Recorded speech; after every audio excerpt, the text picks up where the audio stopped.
Hello दोस्तों। देखिए आज हम नोबेल पुरस्कार देखेंगे जो 2022 के अंदर किन व्यक्तियों को नोबेल पुरस्कार मिलेगा। दोस्तों यहाँ से काफ़ी वेरी इंपॉर्टेंट टॉपिक है ये, क्योंकि यहाँ से क्वेश्चन बनने के पूरे पूरे चांस होते हैं। अब देखिए सबसे पहले अपन इसका कुछ बेसिक जान लेते हैं और फिर इसके जो 2022 के अंदर किन व्यक्तियों को नोबेल पुरस्कार मिलेगा उनको देखेंगे।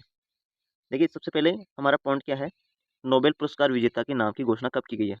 अगर इसके नाम की घोषणा अगर आपको एग्जाम में पूछ लिया जाए तो 3 अक्टूबर से 10 अक्टूबर के बीच में इनकी नाम की घोषणा की गई है कि किन व्यक्तियों को कौन सा नोबेल पुरस्कार मिलेगा। ठीक है। अब देखिए नोबेल पुरस्कार ये प्रत्येक 10 दिसंबर को दिया जाता है और इस बार भी 10 दिसंबर 2022 को दिया जाएगा। ठीक है। अगर आपको पूछा जाए एग्जाम में कि नोबेल पुरस्कार कब दिया जाता है तो प्रत्येक 10 दिसंबर को दिया जाता है। और कहाँ पर दिया जाएगा, स्कॉटलैंड ओस्ले में। ठीक है, ये स्थान भी आपको ध्यान रखना है। अब देखिए स्वीडन के महान वैज्ञानिक, ठीक है, अल्फ्रेड नोबेल कौन है, अल्फ्रेड नोबेल की याद में दिया जाता है। दोस्तों आपके एग्जाम में यहाँ से अगर ऐसा पूछ लिया जाए कि नोबेल पुरस्कार किसकी याद में दिया जाता है तो आपका राइट आंसर क्या होगा, अल्फ्रेड नोबेल की याद में दिया जाता है। अब देखिए इनकी याद में क्यों दिया जाता है ये देखेंगे।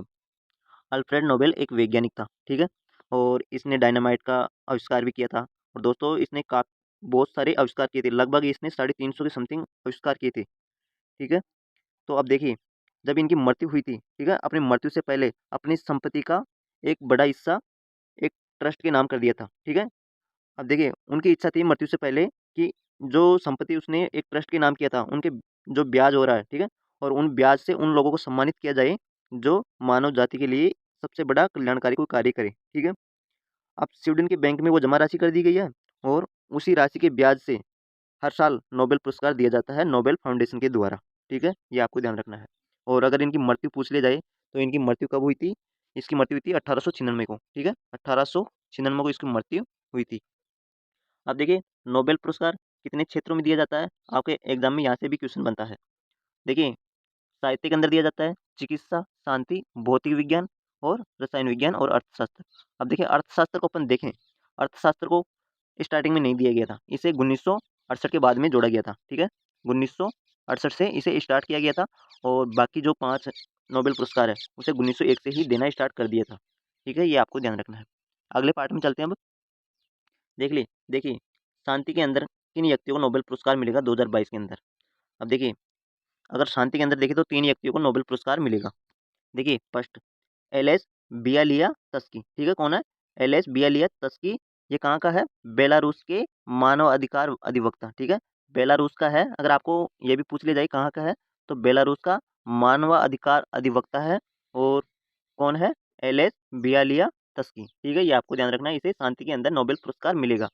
अब देखिए दूसरा कौन सा व्यक्ति है, देखिए दोस्तों आपको एक यह भी ध्यान रखना है कि अधिकतम 3 व्यक्तियों को ही दिया जा सकता है कोई भी नोबेल पुरस्कार, 3 व्यक्ति से ज़्यादा किसी को नोबेल पुरस्कार नहीं दिया जा सकता। ठीक है।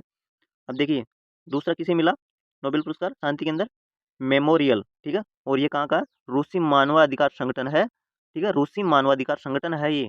और कौन है, मेमोरियल। ठीक है, इसे भी शांति का नोबेल पुरस्कार मिला है। तीसरा कौन है, सेंटर फॉर सिविल लिबर्टीज। ठीक है, कौन है, सेंटर फॉर सिविल लिबर्टीज।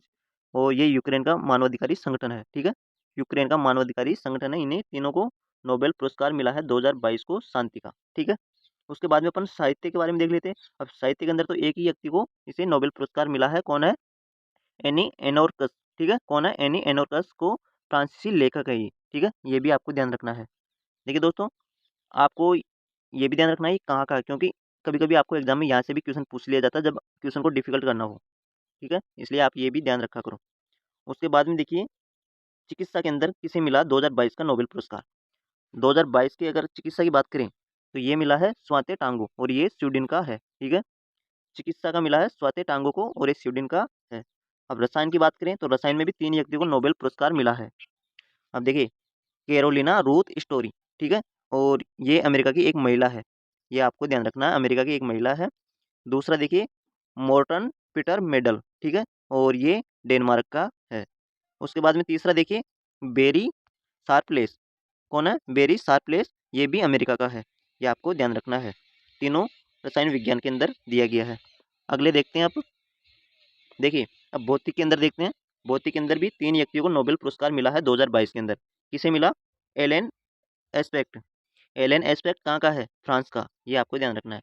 उसके बाद में देखिए दूसरा जॉन क्लोसर। ये कहाँ का है? ऑस्ट्रिया का, ठीक है, ऑस्ट्रिया का। उसके बाद में तीसरा देखिए, ये कहाँ का है? ये भी ऑस्ट्रेलिया का है, ठीक है। और ये कौन है? एंटोन जिलिंगर, ठीक है, एंटोन जिलिंगर। तीनों व्यक्तियों को भौतिकी के अंदर नोबेल पुरस्कार दिया गया है 2022 का। उसके बाद में देखिए अर्थशास्त्र, अर्थशास्त्र में भी 3 व्यक्तियों को नोबेल पुरस्कार मिला है। देखिए अब अर्थशास्त्र के अंदर 3 व्यक्ति कौन है? पहला है बेन एस बर्नार्क, ठीक है, पहला कौन है? बेन एस बर्नानकी, ठीक है, ये कहाँ का है? अमेरिका का। दूसरा व्यक्ति देखिए, दूसरा व्यक्ति कौन है? Douglas W diamond. कौन है? डगलस डब्ल्यू डायमंड, ये भी अमेरिका का है। दोस्तों अर्थशास्त्र के अंदर देखा जाए तो तीनों ही अमेरिका के हैं, ठीक है। अब तीसरा व्यक्ति देखिए, फिलिप, कौन है? फिलिप एच डाइबिगिव, ठीक है, कौन है? फिलिप एच डाइविग, ये तीनों अमेरिका के हैं और तीनों को अर्थशास्त्र के अंदर नोबेल पुरस्कार दिया गया है। दोस्तों अगर आपको ये टॉपिक अच्छा लगा तो आप इसको सब्सक्राइब जरूर कर लीजिए इस चैनल को। आगे भी आपको जो आपके एग्जाम दृष्टि से इम्पोर्टेंट पार्ट होगा वो हम लेके आएंगे। थैंक यू दोस्तों, सब्सक्राइब करना ना भूलें।